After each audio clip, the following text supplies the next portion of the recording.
The Golden Age by Kenneth Grahame, Section 5. The Finding of the Princess. It was the day I was promoted to a toothbrush. The girls, irrespective of age, had been thus distinguished some time before. Why, we boys could never rightly understand, except that it was part and parcel of a system of studied favoritism on behalf of creatures both physically inferior and, as was shown by a fondness for tale-bearing, of weaker mental fibre. It was not that we yearned after these strange instruments in themselves. Edward, indeed, applied his to the scrubbing out of his squirrel's cage, and for personal use, when a superior eye was grim on him, borrowed Harold's or mine indifferently. But the nimbus of distinction that clung to them, that we coveted exceedingly. What more indeed was there to ascend to, before the remote, but still possible, razor and strop? Perhaps the exultation had mounted to my head, or nature and the perfect morning joined to him at disaffection. Anyhow, having breakfasted and triumphantly repeated the collect I had broken down in the last Sunday, 'twas one without rhythm or alliteration, a most objectionable collect. Having achieved thus much, the small natural man in me rebelled, and I vowed, as I straddled and spat about the stable-yard in feeble imitation of the coachman, that lessons might go to the inventor of them. It was only geography that morning, anyway, and the practical thing was worth any quantity of bookish theoretic. As for me, I was going on my travels, and imports and exports, populations and capitals, might very well wait while I explored the breathing, coloured world outside. True, a fellow rebel was wanted, and Harold might, as a rule, have been counted on with certainty. But just then Harold was very proud. The week before he had gone into tables, and had been endowed with a new slate, having a miniature sponge attached, wherewith we washed the faces of Charlotte's dolls, thereby producing an unhealthy pallor which struck terror into the child's heart, always timorous regarding epidemic visitations. As to tables, nobody knew exactly what they were, least of all Harold, but it was a step over the heads of the rest, and therefore a subject for self-adulation and, generally speaking, airs, so that Harold, hugging his slate and his chains, was out of the question now. In such a matter, girls were worse than useless, as wanting the necessary tenacity of will and contempt for self-constituted authority. So eventually I slipped through the hedge, a solitary Protestant, and issued forth on the lane what time the rest of the civilized world was sitting down to lessons. The scene was familiar enough, and yet this morning how different it all seemed. The act, with its daring, tinted everything with new, strange hues, affecting the individual with a sort of bruised feeling just below the pit of the stomach, that was intensified whenever his thoughts flew back to the ink-stained, smelly schoolroom. And could this be really me, or was I only contemplating, from the schoolroom aforesaid, some other jolly young mutineer, faring forth under the genial sun? Anyhow, here was the friendly well, in its old place, half-way up the lane. Hither the yoke-shouldering village folk were wont to come to fill their clinking buckets, when the drippings made worms of wet in the thick dust of the road. They had flat wooden crosses inside each pail, which floated on the top, and, we were instructed, served to prevent the water from slopping over. We used to wonder by what magic this strange principle worked, and who first invented the crosses, and whether he got a peerage for it. But indeed the well was a centre of mystery, for a hornet's nest was somewhere hard by, and the very thought was fearsome. Wasps we knew well and disdained, storming them in their fastnesses, but these great beasts, vestured in angry orange, 3 stings from which, so 'twas averred, would kill a horse, these were of a different kidney, and their warning drone suggested prudence and retreat. At this time neither villagers nor hornets encroached on the stillness. Lessons, apparently, pervaded all nature. So after dabbling a while in the well, what boy has ever passed a bit of water without messing in it? I scrambled through the hedge, avoiding the hornet-haunted side, and struck into the silence of the copse. If the lane had been deserted, this was loneliness become personal. Here mystery lurked and peeped, here brambles caught and held with a purpose of their own, and saplings whipped in the face with human spite. The copse, too, proved vaster in extent, more direfully drawn out than one would ever have guessed from its frontage on the lane, and I was really glad when at last the wood opened and sloped down to a streamlet brawling forth into the sunlight.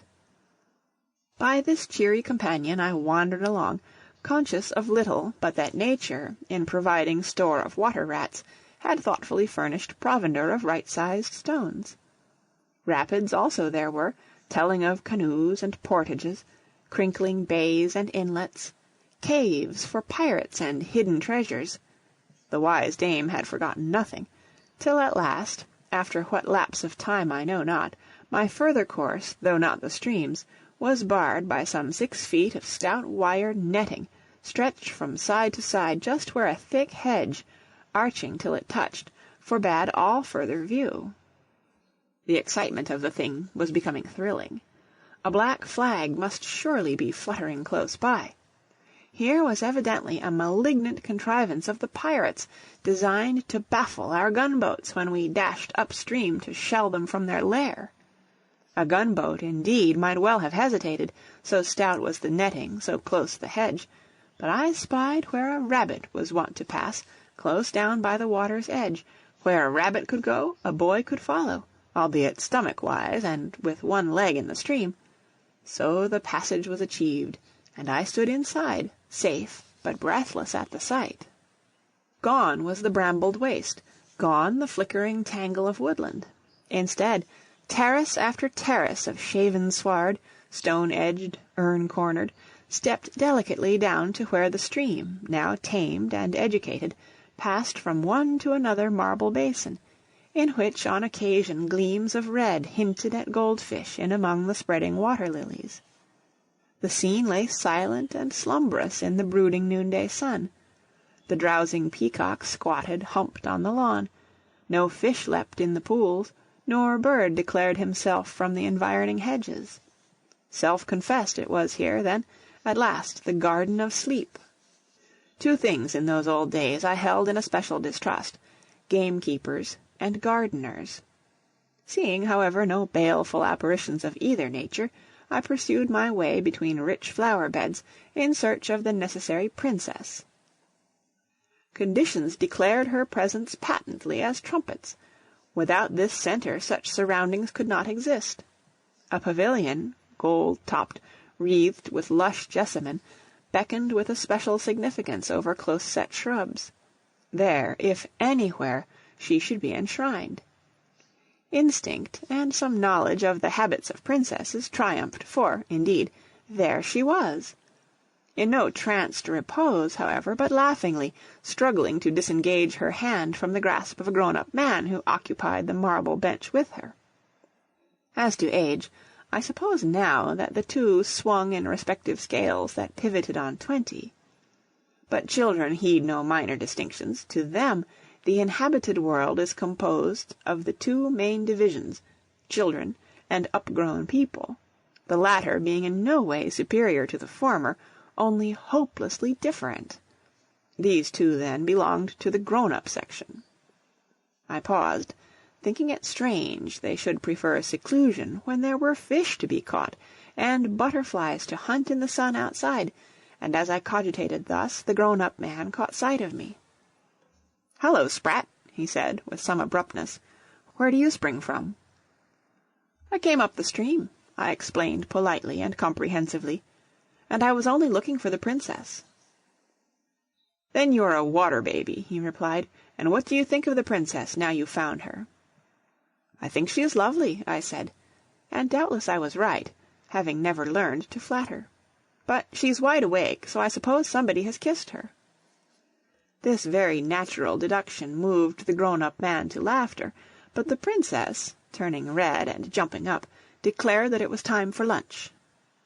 "Come along, then," said the grown-up man, "and you too, water-baby, come and have something solid. You must want it." I accompanied them, without any feeling of false delicacy. The world, as known to me, was spread with food each several midday, and the particular table one sat at seemed a matter of no importance.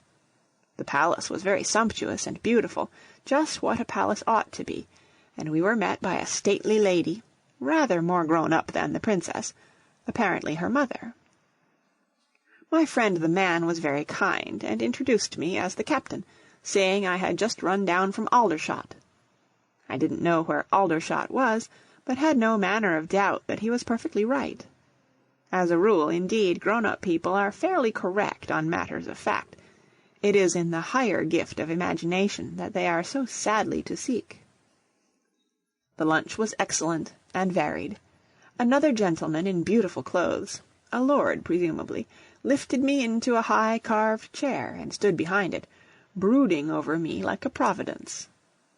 I endeavoured to explain who I was and where I had come from, and to impress the company with my own toothbrush and Harold's tables, but either they were stupid, or is it a characteristic of Fairyland that everyone laughs at the most ordinary remarks? My friend the man said good-naturedly, "All right, Water Baby, you came up the stream, and that's good enough for us."